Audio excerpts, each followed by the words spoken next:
Estar aquí encerrado es horrible, hermano. Uno busca trabajo, pero las distancias son largas y todo es más difícil. Última hora.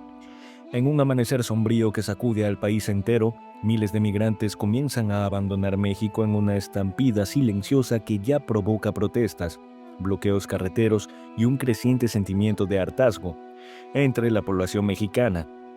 Las calles de Tapachula, Nogales, Ciudad Juárez y Tijuana amanecen repletas de largas filas de personas cargando mochilas rotas, carritos improvisados, bolsas de basura convertidas en maletas y niños exhaustos que apenas pueden mantenerse en pie. La escena es caótica, albergues rebasados, basura acumulada, violencia entre grupos extranjeros, negocios cerrando antes de tiempo y vecinos reclamando que ya no hay recursos, ni paciencia, ni tranquilidad. Es una oleada masiva de gente regresando porque ya no queda otra opción. El sueño se murió. México es un infierno para nosotros, grita una mujer venezolana mientras disputa un espacio en un camión de retorno. Mientras los migrantes pelean por un asiento, familias mexicanas observan desde las banquetas con frustración acumulada durante meses, calles colapsadas, escuelas saturadas, hospitales sin insumos y un clima de inseguridad que crece con cada noche. La presidenta, Claudia Sheinbaum, presionada por gobernadores, alcaldes y por la opinión pública, advierte que México ya no puede cargar con una crisis que no provocó. El mensaje desde el Palacio Nacional es directo. Se acabó el tiempo de los abusos, se acabó el desorden. México debe defender su estabilidad. Lo que durante años fue un país de paso, ahora se convierte en un territorio de retorno masivo. Y este fenómeno sin precedentes está revelando las fisuras más profundas de la crisis migratoria. Las tensiones ciudadanas ignoradas durante demasiado tiempo explotan en cada colonia, cada mercado, cada estación de transporte. La pregunta que retumba en cada esquina es devastadora. ¿Cuánto más podrá aguantar México? Nosotros no pensábamos quedarnos aquí, queríamos seguir, pero nos terminaron metiendo a este lugar como si fuéramos presos.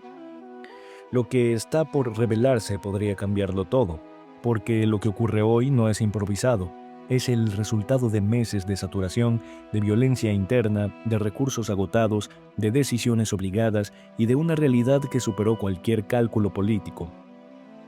El gobierno federal reconoce que México vive un giro migratorio histórico, ya que no son solo caravanas intentando llegar al norte, son miles regresando por la falta de apoyo, por el rechazo social, por la saturación absoluta.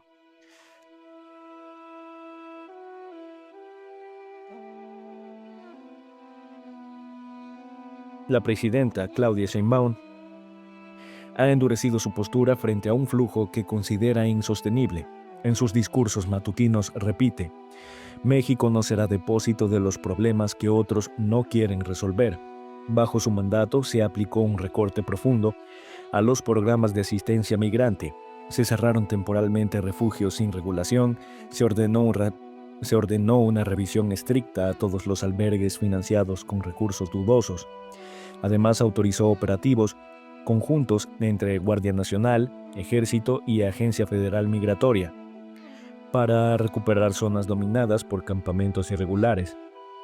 En estados como Sonora, Chiapas y Baja California, Tamaulipas, los gobiernos exigen medidas aún más severas, alegando que la presión social es ya insoportable.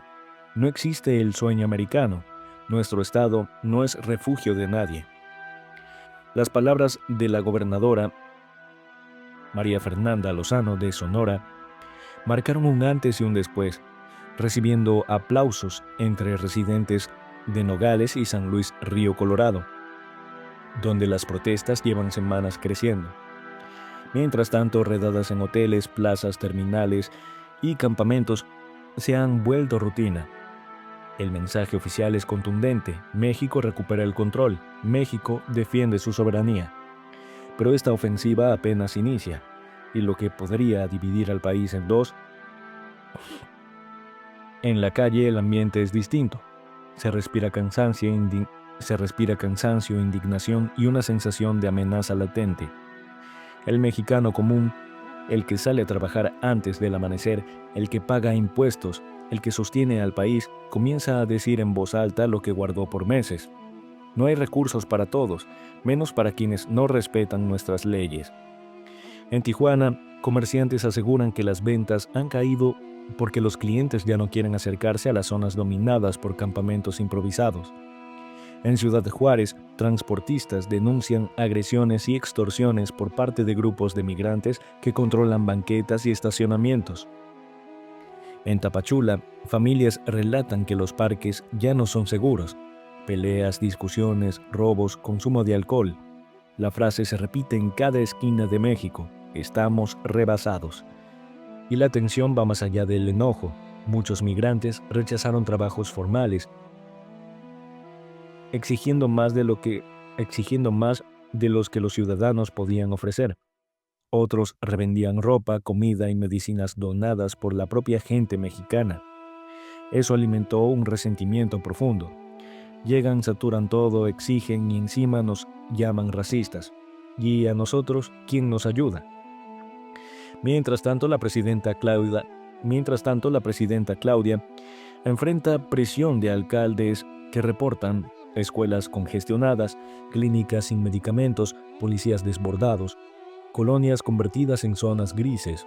La violencia relacionada con migrantes irregulares, tanto contra ellos como generada por ellos, se multiplica.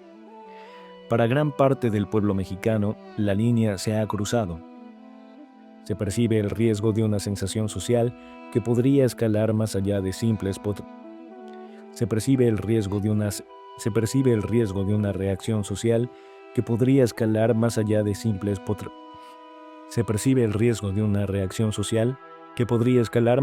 simples protestas. Algo se está gestando bajo la superficie y podría estallar en cualquier momento. Las cifras confirman lo que el país siente en carne propia. En los últimos meses, miles de migrantes han comenzado a salir de México por falta de oportunidades, violencia interna, saturación total y rechazo ciudadano. Pero antes de irse, dejaron una huella dolorosa. Albergues operando al triple de capacidad, calles convertidas en campamentos improvisados, servicios públicos reducidos al límite, clínicas agotadas por personas sin documentos.